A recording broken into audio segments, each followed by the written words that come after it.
हर सुबह सूरज उगने से पहले मैं उठ जाता हूँ और अपना ब्रेकफास्ट खुद बनाकर ट्रेनिंग ग्राउंड की तरफ निकलता हूँ। जब मैं रोड पे निकलता था तो कोई नहीं होता था, क्योंकि जब मैं ट्रेनिंग के लिए जाता था तो लोग सोकर उठते ही नहीं थे। ट्रेनिंग ग्राउंड पे सबसे पहले पहुंचकर जब मैं प्रैक्टिस करना शुरू करता था तब वहाँ कोई भी नहीं होता था, और जब सब आ जाते तब शाम को प्रैक्टिस करके उनके घर चले जाने के बाद भी मैं 4 से 5 घंटे एक्स्ट्रा प्रैक्टिस करता था, क्योंकि मैं जो कर रहा था मुझे उसमें बेस्ट इन दी वर्ल्ड बनना है। यही सेम वर्ल्ड उस लेजेंड्स ने बोले जिसे गॉड ऑफ बास्केटबॉल कहा गया है। मैं बात कर रहा हूँ माइकल जॉर्डन की। जैसे क्रिकेट में सचिन है, फुटबॉल में पेले हैं, डांस में माइकल जैक्सन है, उसी तरह बास्केटबॉल में सबसे टॉप पर जिसका नाम आता है वो है माइकल जॉर्डन। चलिए आपको मैं उनकी मोटिवेशन स्टोरी सुनाता हूँ, जिसको सुन के आपको अपने लाइफ में बहुत ज़्यादा इंस्पिरेशन मिलेगी।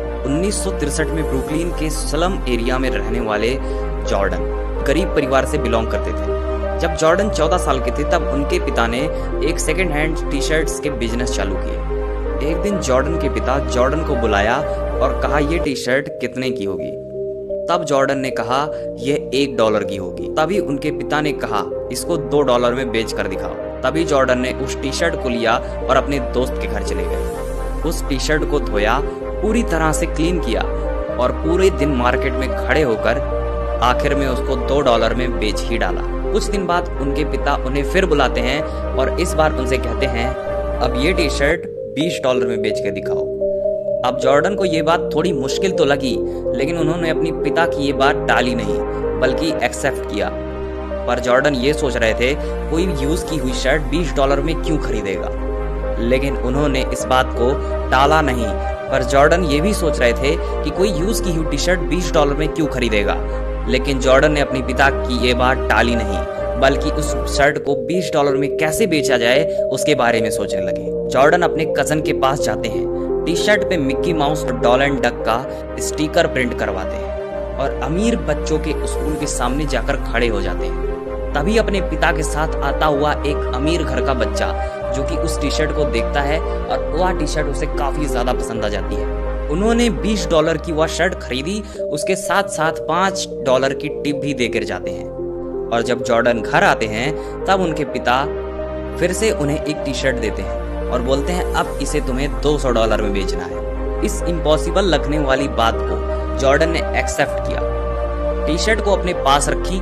कुछ दिनों बाद न्यूयॉर्क सिटी में 40 एंजल एक शो आता है। उस शो की एक्ट्रेस जिनका फेम बहुत ज्यादा रहता है, बहुत ज्यादा क्रेज रहता है उनका, वो किसी मीटिंग के लिए आने वाली थी और उसी दिन जॉर्डन भी वहां पहुंच जाते हैं। और मीटिंग खत्म होने के बाद जैसे तैसे जॉर्डन टी शर्ट पे उनका ऑटोग्राफ ले लेते हैं। और वह एक्टर रहती हैं फरा फ्यूसेट, जो कि काफी ज्यादा फेमस रहती हैं न्यूयॉर्क में और उनके फैंस काफी ज्यादा जगह रहते हैं। ये बात जॉर्डन को पता थी।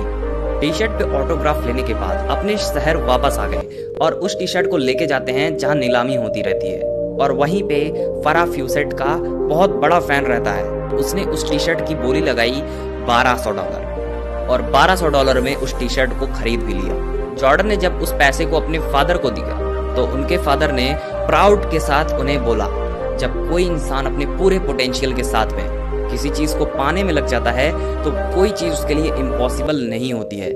वो किसी भी चीज को कर सकता है और कुछ भी अचीवमेंट कर सकता है, उसके लिए कोई भी बड़ी बात नहीं होती है। और वही पोटेंशियल जॉर्डन को बास्केटबॉल में सबसे टॉप पर ले जाता है। आज जॉर्डन सबसे अमीर एथलीट्स खिलाड़ियों में से एक हैं, जिनकी नेटवर्थ $1.6 बिलियन है। स्पोर्ट्स की सबसे बड़ी कंपनी नाइक, जो कि फुटबॉल में यूज होने वाले शूज जो होते हैं वो जॉर्डन के नाम पर ही बनाती है। और आज के जमाने में जॉर्डन बास्केटबॉल के सबसे महंगे प्लेयर हैं। एक स्लम झुग्गी झोपड़ी जो है वहां से एक बिलियनियर बनने का सफर के बारे में खुद जॉर्डन ने अपने बारे में कुछ कहा है। कुछ लोग काम करना चाहते हैं और कुछ चाहते हैं वह काम हो जाए और कुछ चाहते हैं उस चीज की इच्छा रखते हैं कि काम हो जाए, और कुछ लोग वह काम कर लेते हैं। और सक्सेस वही हो पाता है जो काम करके दिखाता है। अब तक के लिए बस इतना ही। वीडियो पसंद आई हो तो वीडियो को लाइक, शेयर और सब्सक्राइब जरूर करें। धन्यवाद।